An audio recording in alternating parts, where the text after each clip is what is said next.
Le prometiste a Dios que esa sería la última vez. Lo dijiste con toda la sinceridad que tenías disponible en ese momento. Te arrodillaste, tal vez lloraste, tal vez sentiste que algo había cambiado de verdad en tu interior. Y durante unos días lo sentiste diferente. Te sentiste más fuerte, más determinado, más cerca de Dios que en mucho tiempo. Pero entonces llegó de nuevo. Quizás fue la pornografía. Quizás fue la ira que explotó de una manera que te avergüenza recordar. Quizás fue la lujuria, la mentira, el alcohol, o algo que no le has contado a nadie en tu vida, algo que solo tú y Dios conocen, algo que llevas cargando en silencio porque la vergüenza de nombrarlo en voz alta te parece demasiado pesada. Sea lo que sea, en lo más profundo de ti sabes exactamente de qué estamos hablando. No necesitas que nadie te lo explique. Lo sientes en el pecho cuando te despiertas al día siguiente y tienes que enfrentar lo que ocurrió. Lo sientes cuando intentas orar y las palabras no salen con la misma fluidez que antes. Lo sientes cuando entras a la iglesia y sonríes y saludas a todos como si nada, mientras por dentro llevas un peso que nadie a tu alrededor puede ver. Y el ciclo se repite. Caes, te levantas. Le pides perdón a Dios con toda la honestidad que puedes reunir. Te propones con más fuerza que nunca que esta vez será diferente. Logras resistir 2 días, tal vez 3, tal vez una semana entera que te da esperanza. Y luego caes otra vez. Y esa caída duele más que la anterior, porque esta vez prometiste que no pasaría. Y en ese momento, en ese punto específico de dolor y de vergüenza que ya conoces demasiado bien, una voz empieza a susurrarte algo que quizás has intentado ignorar, pero que se vuelve más difícil de silenciar cada vez que el ciclo se repite. Quizás Dios ya se cansó de perdonarte. Quizás ya fueron demasiadas veces. Quizás hay un límite para la gracia y tú ya lo alcanzaste hace tiempo. Si ese pensamiento ha cruzado por tu mente aunque sea una sola vez, necesitas quedarte hasta el final de este mensaje, porque cuando termines de leer esto, vas a entender con una claridad que quizás nunca habías tenido lo que Dios realmente piensa de ti en medio de esa batalla. No lo que el enemigo quiere que creas, no lo que tu vergüenza te dice en los momentos más oscuros, lo que Dios realmente dice. Porque en este momento es muy posible que estés cargando un peso que se ha ido acumulando durante más tiempo del que quisieras admitir. Revives lo que pasó una y otra vez en tu mente. Te cuestionas a ti mismo con una dureza que no aplicarías a ninguna otra persona. No entiendes cómo terminaste en el mismo lugar otra vez después de todo lo que prometiste, después de todo lo que oraste, después de todo lo que creíste que había cambiado. Y mientras más tiempo pasas atrapado en esa espiral de vergüenza, más pesada se vuelve la carga, hasta que llega ese punto en que empiezas a hacerte la pregunta que muchos creyentes sienten, pero que pocos se atreven a pronunciar en voz alta, porque pronunciarla se siente como una confesión de fracaso total. ¿De verdad soy un cristiano auténtico? ¿Puede alguien que ama genuinamente a Dios seguir cayendo en lo mismo una y otra vez? Es exactamente ahí, en ese momento de máxima vulnerabilidad, donde el enemigo lanza su mentira más calculada y más peligrosa. Si sigues cayendo, si el mismo pecado sigue derrotándote una y otra vez, entonces la conclusión lógica es que Dios ya se cansó de ti, que la paciencia divina tiene un límite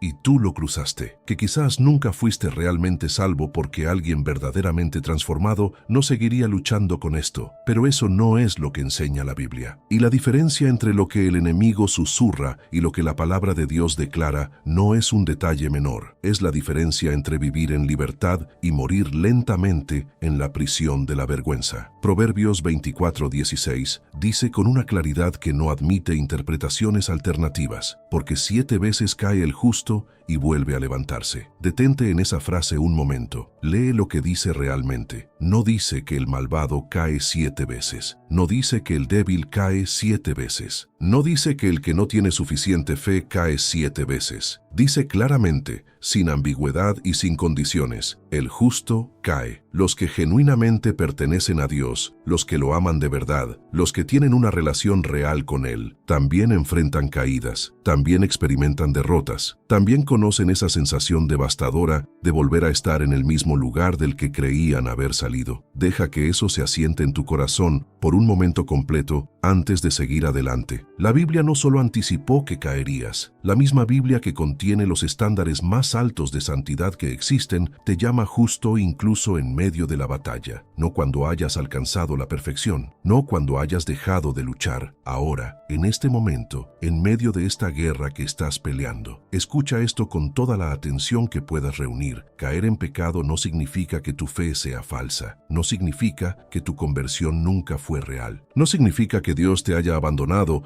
o que se haya cansado de ti. El verdadero peligro no está en caer. El verdadero peligro, el que puede destruirte de maneras que ningún pecado específico podría destruirte por sí solo, es creer la mentira de que ya estás demasiado lejos como para volver a levantarte. Es creer que la distancia entre tú y Dios se ha vuelto demasiado grande para cruzarla. Es rendirse no ante el pecado, sino ante la vergüenza que ese pecado produce. Porque el enemigo de tu alma es extraordinariamente inteligente en esta área específica. No apunta únicamente a hacerte pecar. Si solo apuntara a hacerte pecar, podría derrotarte en ese momento específico, y eso sería todo. Pero su objetivo es mucho más ambicioso y mucho más destructivo. Apunta directamente a tu identidad. Quiere hundirte tan profundamente en la vergüenza que dejes de correr hacia Dios cuando caes y empieces a esconderte de Él. Quiere que el pecado que cometiste se convierta en el muro que te separa del único que tiene el poder de sanarte y de librarte. Piensa en lo que ocurrió en el jardín del Edén. Adán pecó, y lo primero que hizo después de pecar no fue buscar a Dios, fue esconderse de Él. Se cubrió con hojas de higuera, buscó la sombra de los árboles y se alejó de la presencia de quien podría haberlo restaurado de inmediato. Y eso es exactamente lo que la vergüenza hace en tu vida hoy. No es una emoción neutral. Es una estrategia del enemigo diseñada específicamente para alejarte del único que puede liberarte de lo que te tiene atrapado. Pero hay algo que necesitas considerar con toda honestidad. El hecho de que detestes lo que haces, el hecho de que esa caída te duela, el hecho de que sientas ese peso en el pecho cuando recuerdas lo que ocurrió, el hecho de que sigas buscando a Dios, incluso después de caer, en lugar de simplemente rendirte y abandonar la fe, no es la señal de alguien que Dios ha abandonado. Es exactamente lo opuesto. Es la evidencia de alguien en quien Dios sigue obrando activamente. El dolor que sientes después de pecar no es tu condena. Es la voz del Espíritu Santo que todavía habita en ti y que todavía te está llamando de regreso. Ahora bien, hay algo más que necesitamos examinar con honestidad, porque muchas personas que llevan años atrapadas en el mismo ciclo de pecado repetitivo han intentado una sola solución: esforzarse más, prometerse a sí mismos con más intensidad, orar con más frecuencia y más fervor, leer más la Biblia, resistir con más determinación cuando llega la tentación, y durante un tiempo eso funciona. Te mantienes firme, te sientes más fuerte. La tentación llega y la rechazas, y eso te da esperanza. Pero tarde o temprano la presión aumenta. Las circunstancias se complican. Hay un momento de debilidad, de soledad, de estrés, de un detonante específico que no supiste anticipar, y cuando menos lo esperas, estás de nuevo en el mismo lugar. Y cada vez que eso ocurre, la desesperanza crece un poco más porque ya probaste esforzarte más y tampoco funcionó a largo plazo. Porque enfrentar la misma batalla de la misma manera una y otra vez casi nunca produce un resultado diferente. Si la estrategia es únicamente fuerza de voluntad y promesas más intensas, el ciclo continuará. No porque seas irremediable, no porque estés más allá del poder de Dios, sino porque estás atacando el síntoma mientras la raíz sigue intacta. Aquí está algo que muchos creyentes tardan años en comprender sobre el pecado repetitivo. El cambio verdadero y duradero casi siempre comienza cuando te haces una pregunta que requiere una honestidad brutal y que muchas personas evitan porque la respuesta puede ser incómoda. La pregunta es esta: ¿qué estoy permitiendo en mi vida que mantiene abierta la puerta a este pecado? Porque el pecado repetitivo rara vez existe en el vacío, rara vez aparece de la nada sin aviso previo. Casi siempre hay algo detrás que lo alimenta,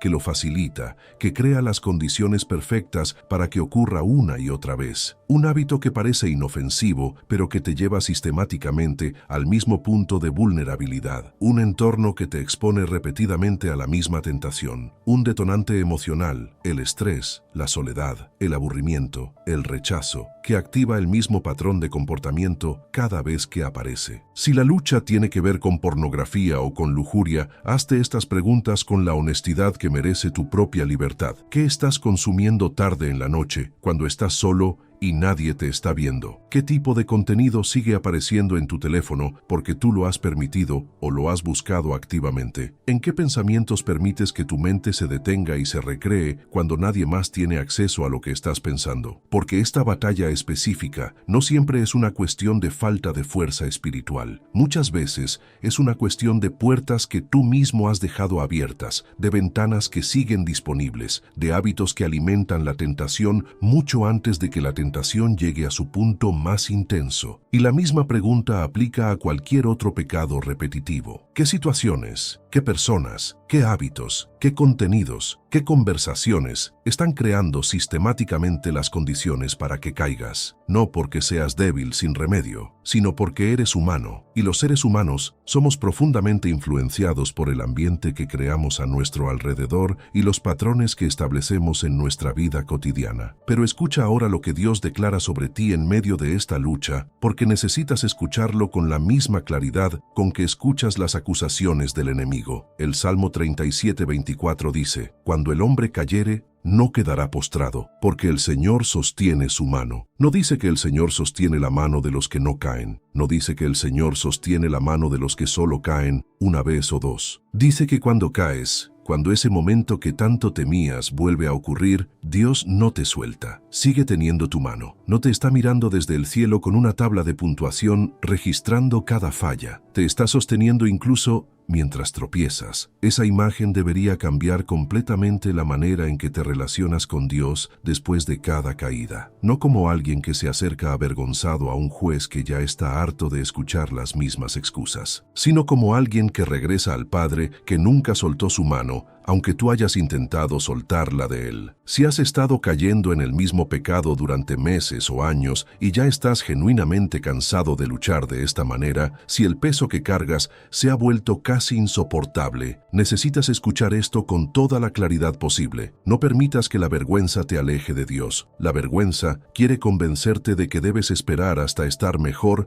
para acercarte a Él, que primero tienes que demostrar que has cambiado para merecer su presencia. Pero eso es exactamente lo opuesto de cómo funciona la gracia. La gracia no espera a que estés limpio para acercarse. La gracia viene precisamente a los que todavía están sucios y todavía están luchando. Permite que la convicción, ese dolor genuino por haber fallado, te lleve de regreso a Él en lugar de alejarte. Tu historia no ha terminado. Escucha eso de nuevo y deja que llegue a lo más profundo. Tu historia no ha terminado todavía. El enemigo quiere convencerte de que este capítulo de lucha y de caídas es el capítulo final, que lo que eres ahora en este momento de debilidad es todo lo que serás siempre. Pero considera lo siguiente: cada persona que Dios usó de manera extraordinaria a lo largo de toda la historia bíblica tuvo un capítulo del que se avergonzaba. Un capítulo que, si el enemigo hubiera podido usarlo para definirlos para siempre, los habría dejado fuera de la historia completamente. David, el hombre conforme al corazón de Dios, cometió adulterio y fue responsable de la muerte de un hombre inocente. Pedro, el apóstol sobre quien Cristo dijo que edificaría su iglesia, negó conocer a Jesús 3 veces en la misma noche, en el momento en que más importaba.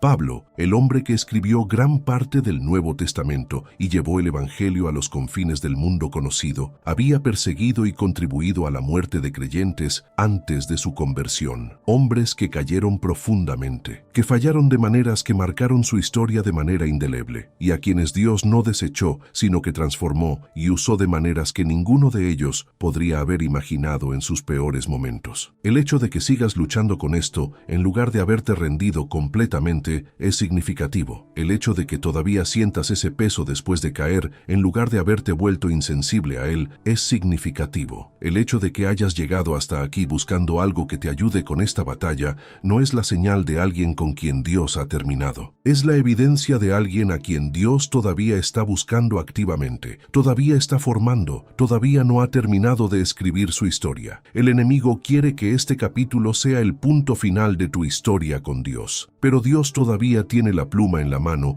y todavía está escribiendo. Levántate, no mañana, no cuando te sientas más fuerte o más digno o más preparado. Ahora, exactamente como estás, con todo lo que cargaste hasta este momento. Porque es precisamente ahora, en este estado, cuando la gracia de Dios puede hacer su trabajo más profundo.